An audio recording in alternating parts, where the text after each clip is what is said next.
Olá, seja bem-vindo, seja bem-vinda a mais uma reflexão teológica. Este mês de outubro de 2017, estamos comemorando os 500 anos da Reforma Protestante.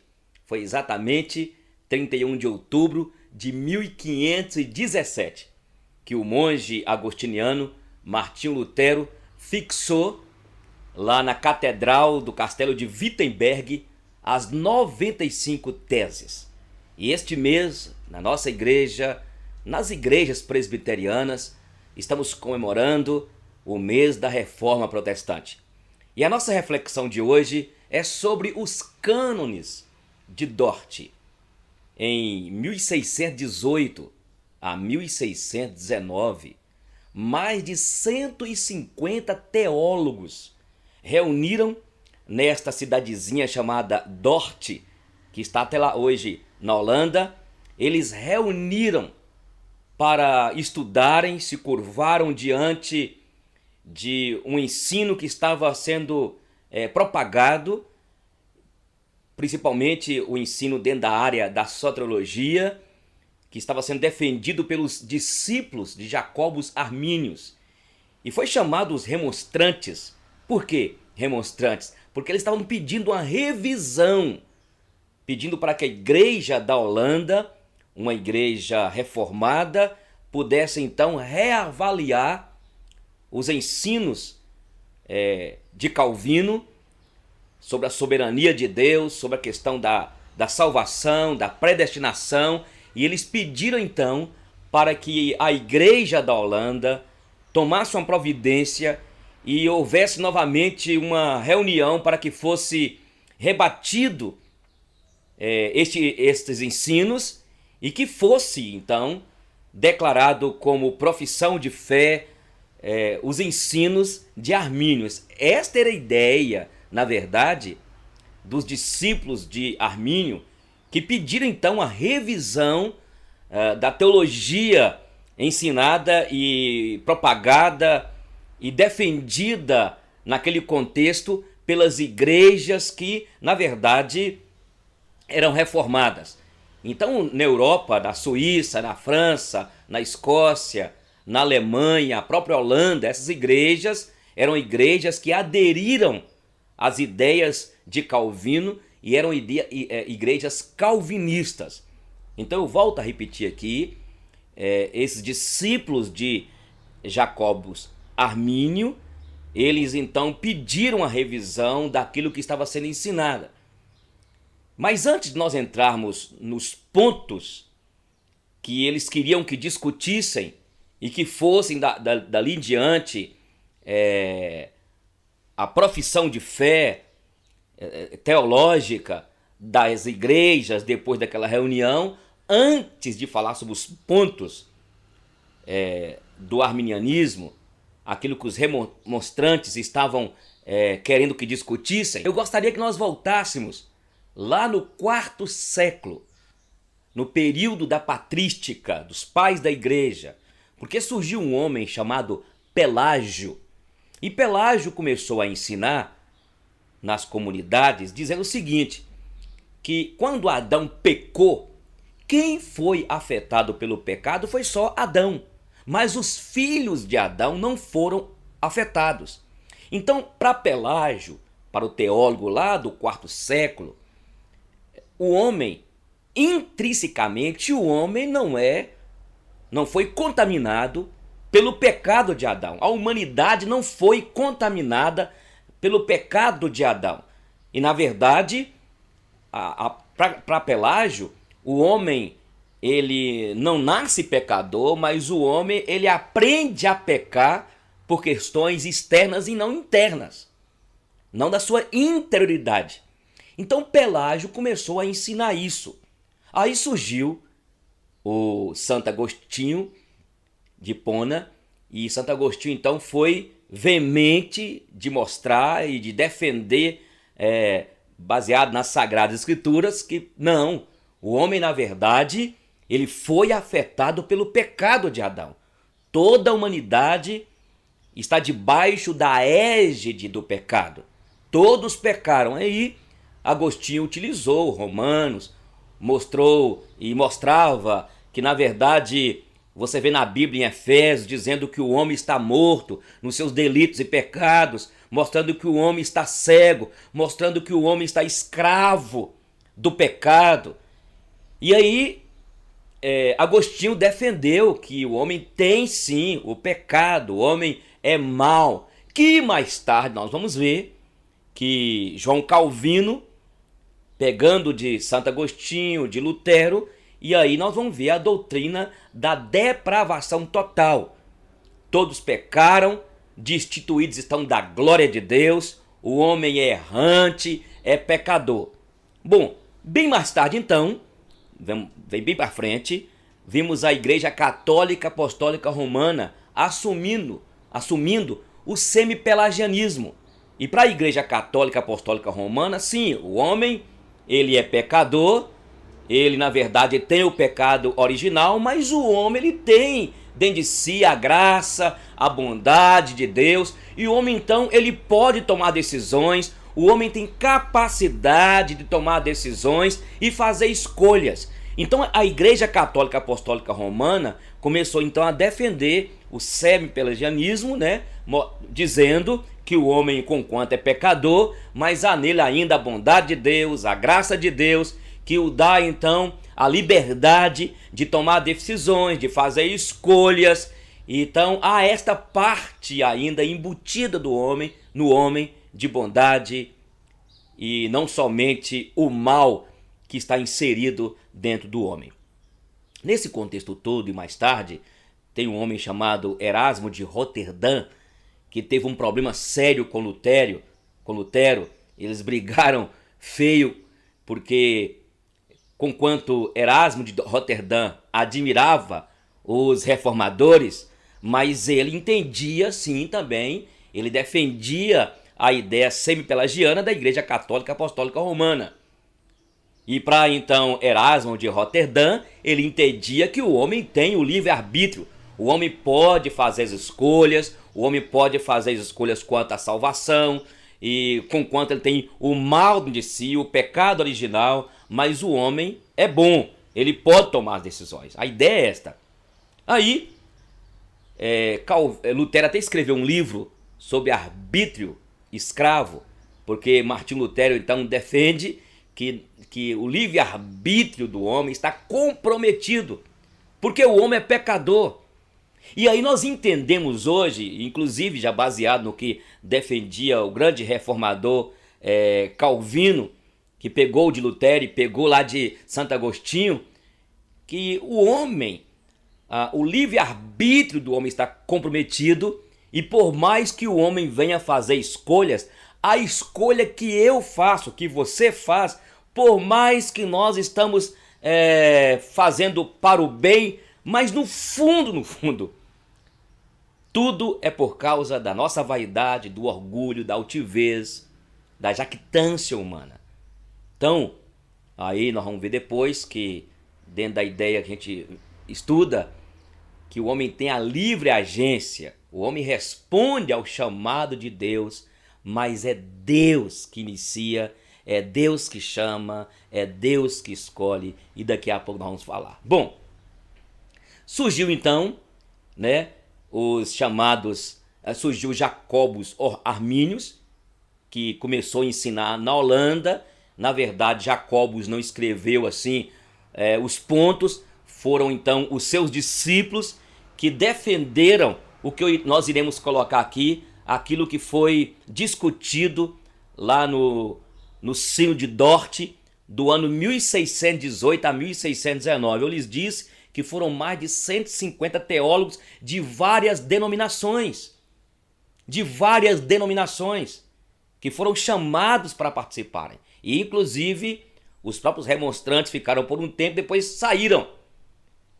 Então a Igreja da Holanda convocou esses teólogos para que discutissem, remoessem aquilo que os remonstrantes defendiam e pediam para que fosse revisado. Então, mais de 150 teólogos que discutiram, eu lhes disse que foi por um ano, sem sessões. Então eles ficaram muito tempo debatendo para que eu e você tivéssemos em nossas mãos tudo isso e para que pudéssemos discutir hoje e não ficarmos pregando tanta heresia que é pregada no dia de hoje. Então, para os remonstrantes arminianos, eles defendiam o livre-arbítrio. Eles não diziam que o homem não tem o pecado original, que o homem não é pecador. Eles acreditavam, eles entendiam que o homem é pecador e entendem que o homem é pecador, mas o homem tem o livre-arbítrio para fazer escolha quanto à salvação. É o homem que decide, é o homem que toma a decisão se ele vai para os céus ou não. É ele que decide aceitar Jesus. E no final nós vamos ver que, na verdade, Calvino fala sobre a depravação total. Se o homem está morto nos seus delitos e pecados, se o homem, na verdade, ele é pecador e estando morto, como que um morto vai tomar decisão? Como que um morto vai fazer escolhas? Se não houver uma ação do Espírito Santo sobre o espírito do homem, tal como aconteceu comigo e contigo. Então, eles falaram do livre-arbítrio e defenderam e continuam defendendo nos dias de hoje o livre-arbítrio, que o homem tem o poder de tomar decisão dentro da questão da soteriologia, de aceitar Cristo e de ser salvo. E eles falaram então, segundo ponto, sobre a predestinação. Eles falam da predestinação condicionada. Então os remonstrantes na época e até hoje os arminianos defendem que, veja o que eles defendem. Eles defendem não a predestinação, mas dentro da predestinação a presciência. Então, em 1983, antes da fundação do mundo, Deus conhecia e sabia sobre mim, sabia que em janeiro de 1983, Eugênio Kennedy, filho de Florisbela, lá em Salinas, norte das Minas Gerais, iria lá, os jovens da mocidade presbiteriana, ia pregar, um rapaz ia pregar, e naquele momento ali eu ia aceitar a Cristo e decidi aceitar para ser salvo. Então, na ideia dos arminianos, eles entendem que a predestinação ela é condicionada. Houve a presciência. Deus sabia antes e por ele ter sabido, então ele me escolheu lá em Salinas em janeiro de 1983. Bom, aí no final nós vamos falar sobre a doutrina calvinista da eleição, porque é interessante que os arminianos eles creem na predestinação, mas creem na predestinação como presciência, uma predestinação condicionada. Então, Eugênio Kennedy converteu lá em Salinas, como eu lhes disse, e a predestinação minha estava condicionada a se eu cresce ou não em Cristo Jesus. Já na ideia, então, calvinista, antes de todas as coisas existirem, Deus já escolheu, já predestinou aqueles que iriam crer. Bom, terceiro lugar, os remonstrantes e os arminianos defendem, então, a graça irresistível. Entendeu? Ou melhor, em terceiro aspecto, eles trabalham a questão da expiação geral, da morte de Jesus Cristo por toda a humanidade. Então, a expiação, na verdade, ilimitada, geral, que as pessoas, a salvação é para todos, e todos que decidirem serão salvos. Então, se você pensar bem, dentro do que nós entendemos do calvinismo, o homem, se a humanidade não decidisse a Jesus, o sacrifício de Cristo na cruz seria em vão. Porque depende do homem se entregar para a salvação. Né? Na visão, nós vamos ver depois, calvinista, dos pontos calvinistas, é que Calvino defendia, e nós entendemos assim da igreja presbiteriana, que a salvação, a expiação, ela é limitada. Ela é limitada. Bom, quarto lugar, então, a graça resistível. Segundo a doutrina dos remonstrantes, dos arminianos, o homem pecador, ele resiste à salvação. Porque, na verdade, ele tem um livre-arbítrio.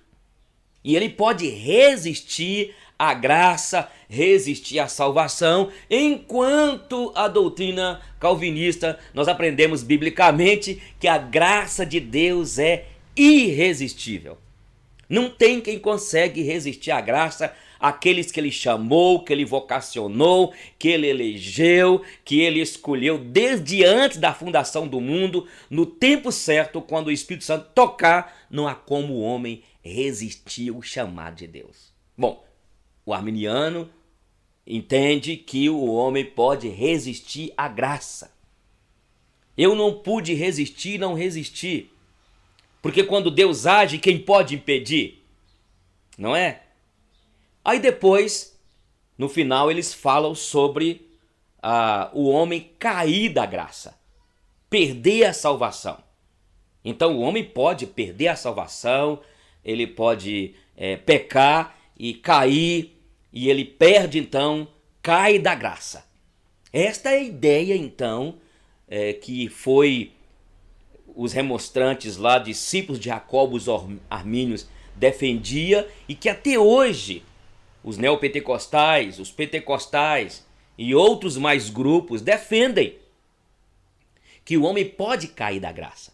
Já na doutrina de Calvino, que nós cremos, mostra o seguinte, que na verdade, além da graça ser irresistível, existe a perseverança dos santos.